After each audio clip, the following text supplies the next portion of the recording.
E aí galera, tudo bem com vocês? Sou Danilo Magalhães, professor de Geografia. E eu, Ellen, professora de Filosofia. Novidade aqui no ParanaCast, hein?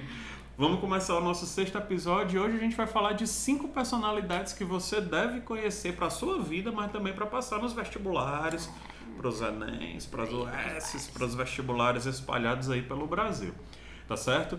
E a primeira dessas personalidades é quem, Ellen?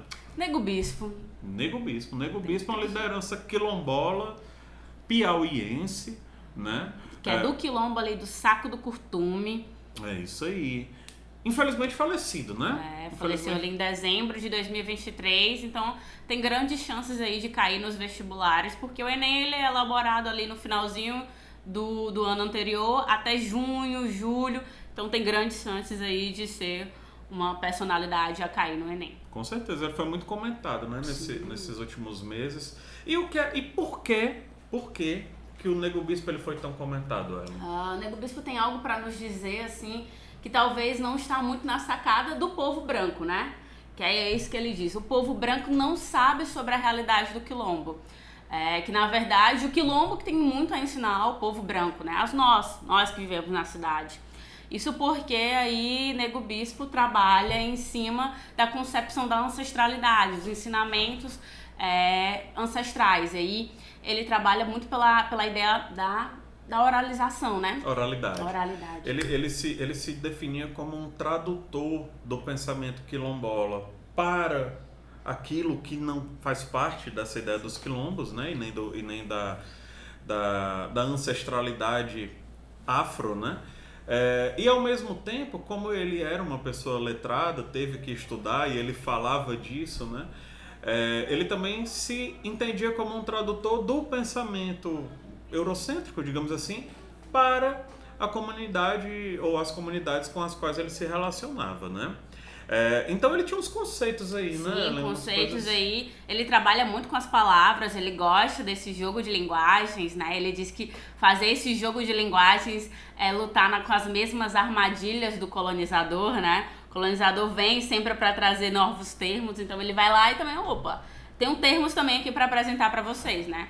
Em 2 termos que são, assim, necessários para nossa vida, que atravessam a nossa realidade social, né? Que é confluência e contracolonialismo. Exato. E o que é cada um desses? Como é que a gente pode entender cada um desses conceitos? Contracolonialismo ali já nasce com a ideia de contra os processos coloniais, né? Aí Nego Bispo diz que esses processos coloniais não acabaram em 1500, né? Não finalizou, ele está em todas as veias aí da nossa sociedade. Seja na urbanização, seja no processo em que a gente constrói as cidades, seja no processo em como a gente se reconhece como seres humanos, e seja pelas nossas próprias violências, né, que atravessam aí principalmente o racismo.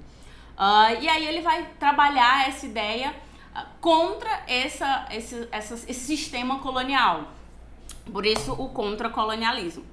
E aí ele trabalha isso a partir da ideia também da confluência, né? Porque ele vai entender que historicamente para aqueles povos que resistem, existem confluências, né? E essas confluências se dão em torno da terra, em torno da luta pelos territórios e pela manutenção dos seus territórios, em torno da oralidade, da ancestralidade, da busca por uma afirmação, uma autoafirmação cultural enquanto povo, enquanto resistência, né? Enquanto resistência. Então, os textos do Nego Bispo que ele tem escrito, né? O que a gente tem de registro dele, são textos que são muito provocativos, né? Sim, muito. São textos que tiram você A gente está acostumado com uma linguagem acadêmica, a gente está acostumado com uma linguagem eurocentrada, né? No pensamento eurocentrado. O Nego Bispo ele mexe com isso. Então eu recomendo muito que vocês procurem, né? Tem muita coisa dele, tem no YouTube, tem coisa escrita, é fácil de você achar. Eu recomendo que vocês tentem a leitura dele, porque realmente é algo que incomoda. E é para incomodar mesmo, né? Falando sobre confluência, eu adoro o Nego Bispo nessa ideia de confluência, porque ele fala que a diversidade tem muito para nos mostrar, né? Ele traz no seu livro uma ideia de os rios. Aí Danilo, que é da geografia, aí pode entender, né? quando os dois rios se encontram, eles não perdem nada, muito pelo contrário, eles se tornam mais potentes, se né? somam, né? Exato. Então é essa ideia de que a multiplicidade, né, a diversidade, ela não precisa ser anulada porque existem encontros de diversos. Muito pelo contrário, né? A gente precisa somar essas diversidades, entender essa pluralidade aí, para entender que somos fortes juntos, assim. Então acho que essa ideia aí é muito boa para a gente trazer para a nossa relação social. Até porque ele vai trazer um debate que é muito interessante sobre a ciência, sobre o pensamento científico e a forma como esse pensamento ele é elaborado, que é dos saberes a partir dos saberes tradicionais, né? De alguma maneira, ele não chama isso propriamente de ciência, né? Mas ele diz que a universidade, por exemplo, né? As pessoas que estão na universidade têm que ouvir os quilombos, têm que ouvir os indígenas, têm que ouvir as pessoas que sabem pela tradição, porque a tradição ela é rica, né? Não é necessariamente transplantar um pensamento que já está posto, que já está consolidado, mas que parte de uma realidade europeia para trazer para o Brasil, né? Mas sim o que a gente tem de original. Então ele vai fazer esse debate que é contra-colonial, né? Como a Ellen explicou aqui pra gente. Então vale a pena demais, tá certo? Fiquem ligados aí. Antônio Bispo dos Santos, mais conhecido como Nego Bispo, certo?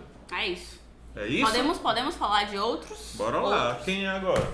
Vamos falar de Ailton Krenak, aí na mesma posição da ideia contra o sistema colonial, né? É isso aí. Ailton Krenak, liderança indígena, certo? Nasceu em Minas Gerais, ali tem 77 anos de idade, e ele tem já uma marca que é muito importante, que aconteceu recentemente, por isso eu vou dar logo esse destaque, dentre muita coisa massa que ele já fez na vida dele, né? Uma que tem a ver com o reconhecimento, né? Sim. O Ailton Krenak é o primeiro indígena a assumir uma cadeira, né? Ele é um imortal da Academia Brasileira de Letras, certo? Ele é o primeiro. Isso era algo inédito. Acho que foi no ano passado, foi esse ano. Foi esse ano, esse ano, 2024.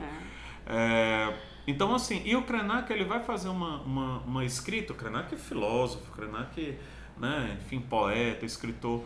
Ele vai fazer uma escrita que também ele quer mexer com as bases desse pensamento colonizador, né? E como é que ele faz isso, Ellen? Eu acho que ele faz isso entendendo a natureza. Eu acho que Krenak ele tem uma visão sobre a natureza que é muito diferente de nós brancos, né? Que nós temos essa ideia de que a natureza é algo como se fosse um produto, está ali pra gente extrair, né? E aí Ailton Krenak fala que na verdade a gente tem que aprender com essa natureza, né? Saber escutar as vozes dos pássaros, escutar os rios, né? Nos seus textos ele fala que é importante a gente reconhecer, por exemplo, as montanhas, o céu. Eles têm muito a nos dizer. Ele vai dizer, por exemplo, que se eu me acordo e olho para o céu, eu sei como será o dia. Eu sei como é que estará o dia hoje.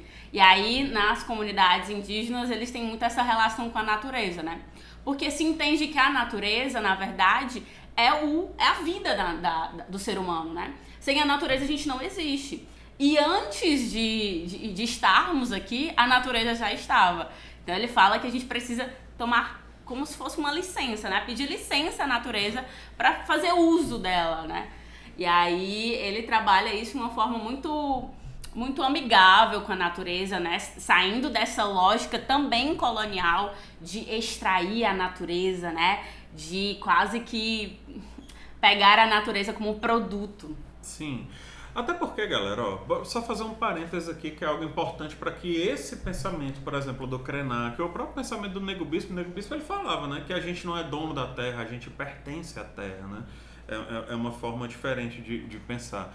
Mas essa ideia de que a gente usa a natureza como recurso, ou como algo que tem que ser explorado, algo que tem que sustentar as nossas atividades econômicas à exaustão, assim, ela nasce com a Revolução Industrial. Né? Então ali no final do século XVIII até os dias atuais. Então a gente vai ter essa nova forma de lidar com a natureza enquanto uma mercadoria, a partir desse momento histórico. E se a gente for pensar, aqui na América do Sul, principalmente, assim, né, que a gente pode falar com mais propriedade, os povos que aqui se estabeleceram, eles não tinham essa relação.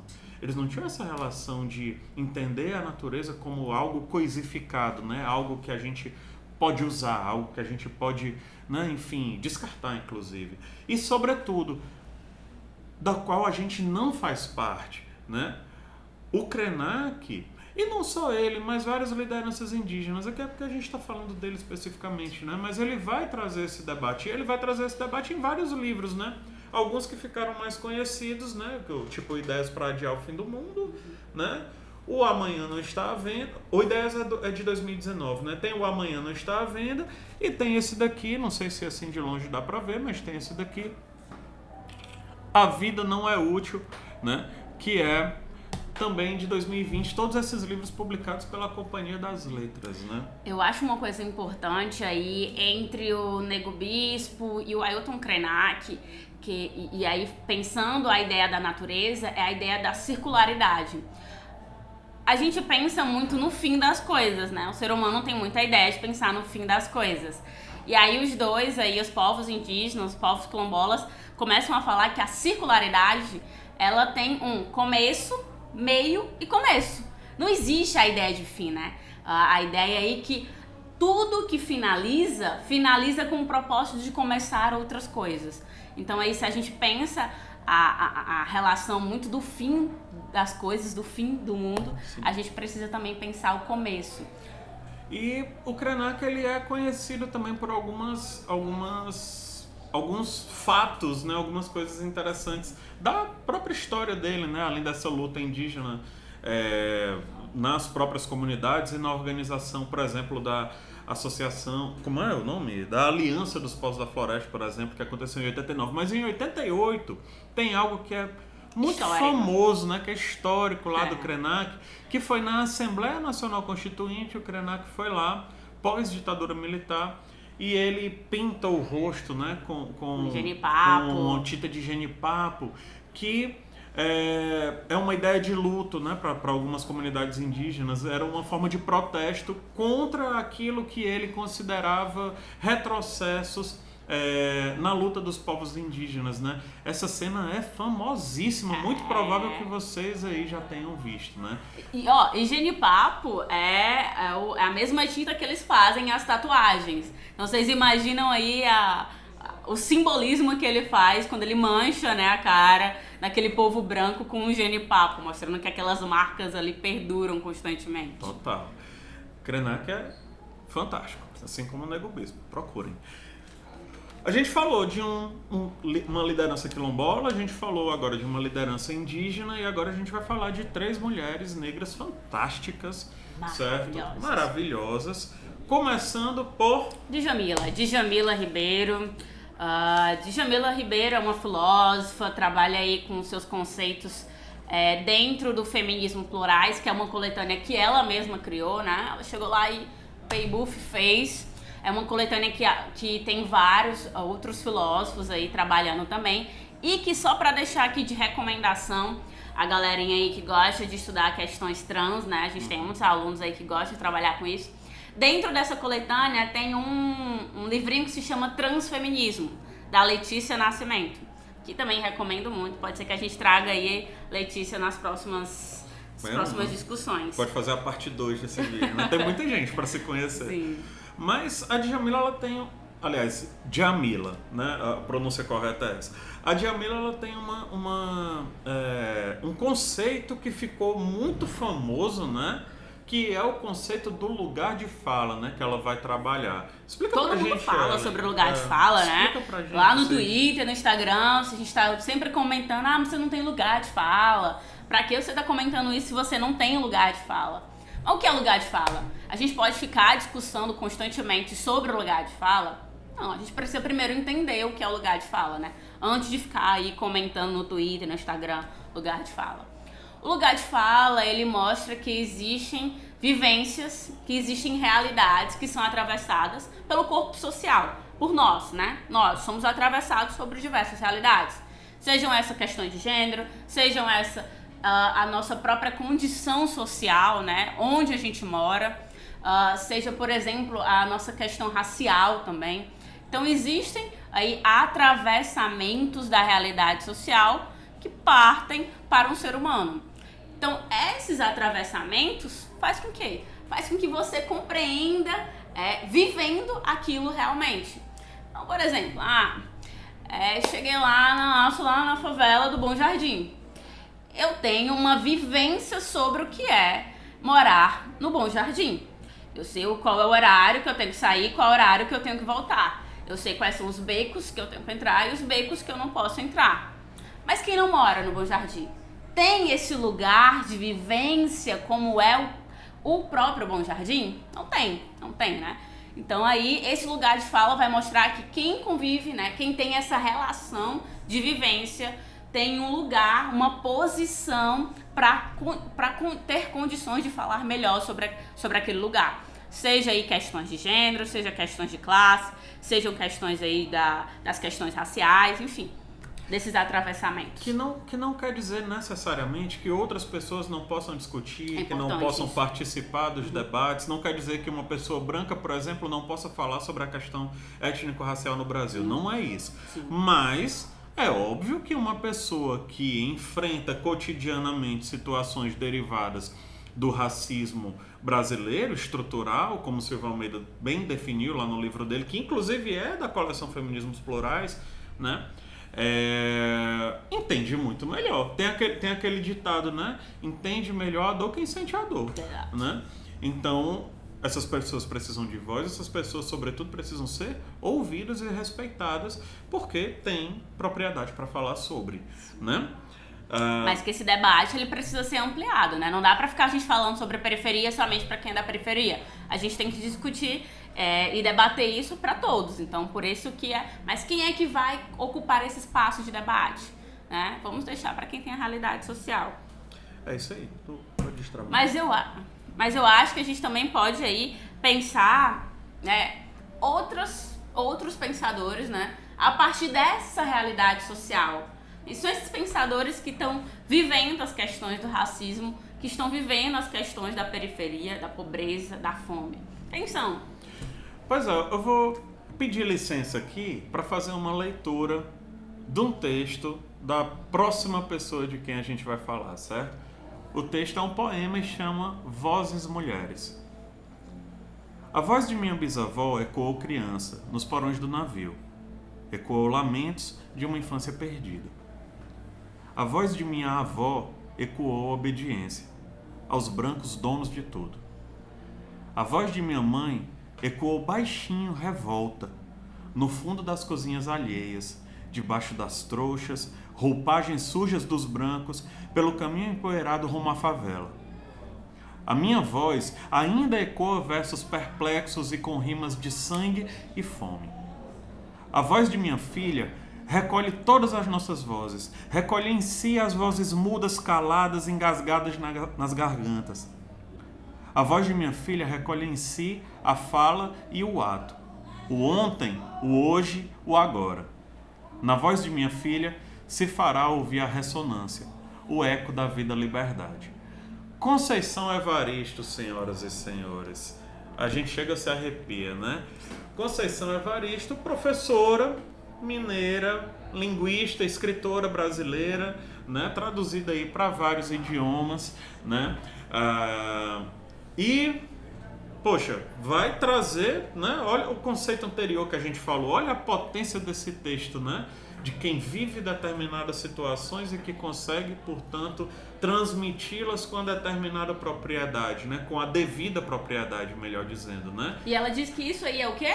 A tal da escrevivência, certo? A Conceição Evaristo, ela vai trabalhar com essa ideia que ela disse que surgiu lá em 94, salvo engano, quando ela estava fazendo o mestrado dela, que era associada a uma ideia do ser, do viver e do escrever, né? Então, junta tudo isso daqui e dá essa palavra aí, que é meio que um neologismo, né? Da escrevivência, certo? Que vai muito na confluência, que vai muito na confluência daquilo que a Djamila fala, do lugar de fala, né? Que ela coloca aí essa ideia da experiência, né? Para poder dar visibilidade, dar potência, dar espaço para vozes historicamente silenciadas. Sim. E para vozes que têm a necessidade de falar do que incomoda, falar da fome, falar do racismo, falar das condições de gênero, né, do que é ser mulher preta na sociedade brasileira, né? E ela é da periferia ali do centro-sul de Minas, então ainda tem outro atravessamento também, que é a realidade social, né? Mas eu acho que também a gente tem que falar sobre o emblema, né? Emblemas são importantes aí, né?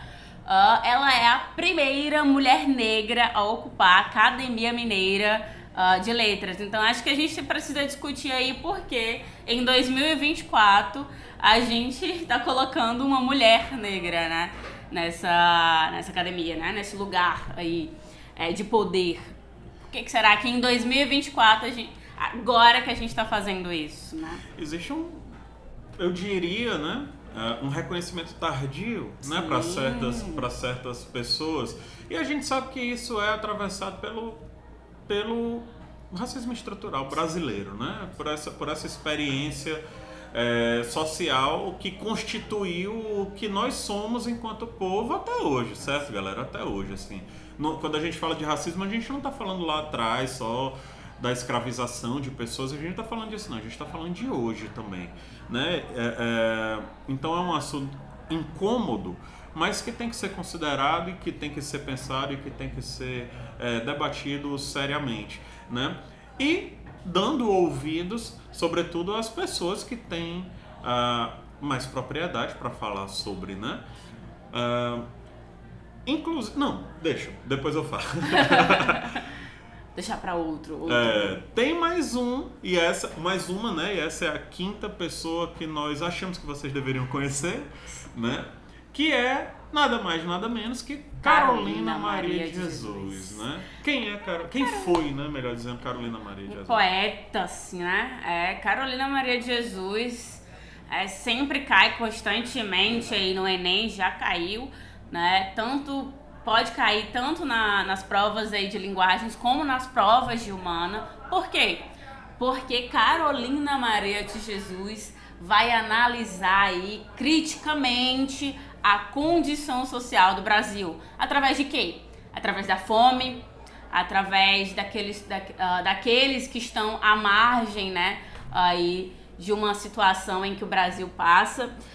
E Carolina começa a escrever, né? Ela tem o seu letramento ali só até o ensino fundamental, é mãe, e aí começa a trabalhar como catadora para ter sustento aí dentro de casa, né?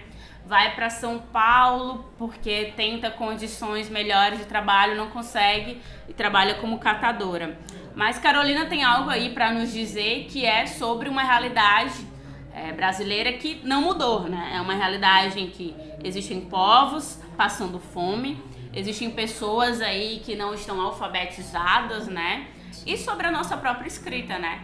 Quem é que a gente está tentando aí trazer nesse grande público das letras? E ela tem a obra mais famosa, não foi a única, mas a obra mais famosa dela, que causou mais impacto e foi a obra que a projetou nacional e internacionalmente, que é um livro chamado Quarto de Despejo, Diário de uma Favelada, que vem disso mesmo, certo? O livro foi escrito a partir do diário que ela tinha, que ela fazia, né?